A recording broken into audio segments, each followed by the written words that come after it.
Hello, all my fellow knights, Vikings, samurai, and women. It is Nebula here, and today I just want to discuss the fourth of my 5 heroes. Tomorrow will obviously be about the last one, but today I am going to discuss number 4, which is Smasher, the Unbreakable Bear. Now, obviously, Smasher is the fourth out of my 4 heroes, and I am almost done. Tomorrow will be the final one, where you'll get to hear about what happened with number 5. But anyways, moving on to talk about Smasher. Let me just quickly go over his name, in case you forgot. It's just a sense that he is incredibly powerful, and I couldn't think of anything that has already been taken. So pretty much I had to think of something on my own, and well, I came up with Smasher, because I thought that could be a pretty cool name. But anyways, so his backstory is a little bit less interesting, but I hope it still is quite good. So on his homeworld of the Bulkarians, which I'm going to call Bulkaria, basically the whole point of the Bulkarians is that they have an immense amount of strength and they can break almost everything in the path.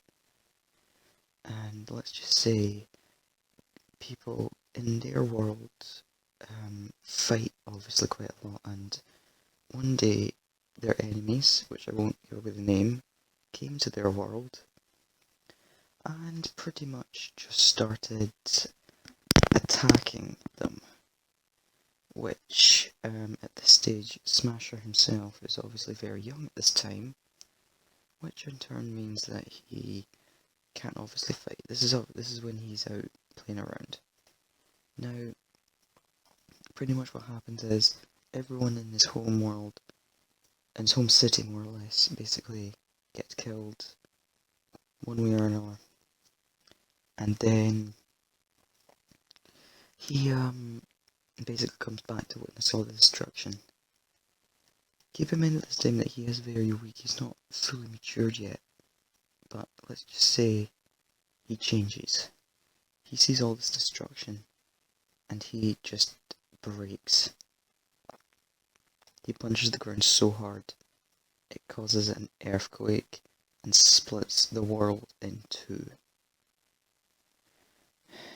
Let's just say he has a power that would never, ever, ever want to be fallen into the wrong hands.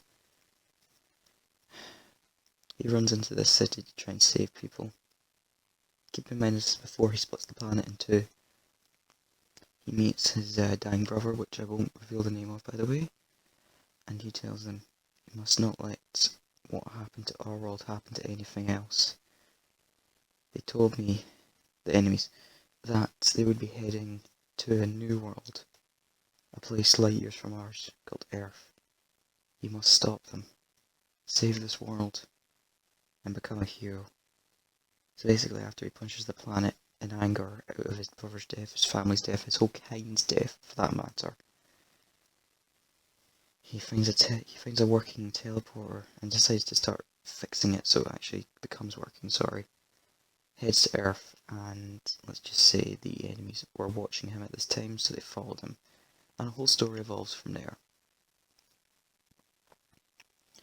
I think he's my least favourite, just because of how he feels like his story is extremely cliched in some ways, but I mean, who knows if this guy will eventually become famous or not. I mean, I really hope he does, but I mean, who knows.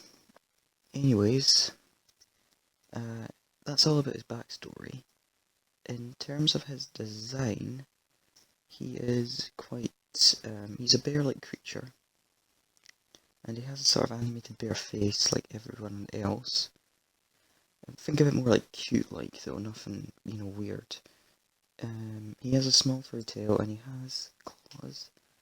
He's basically like a stand-up bear with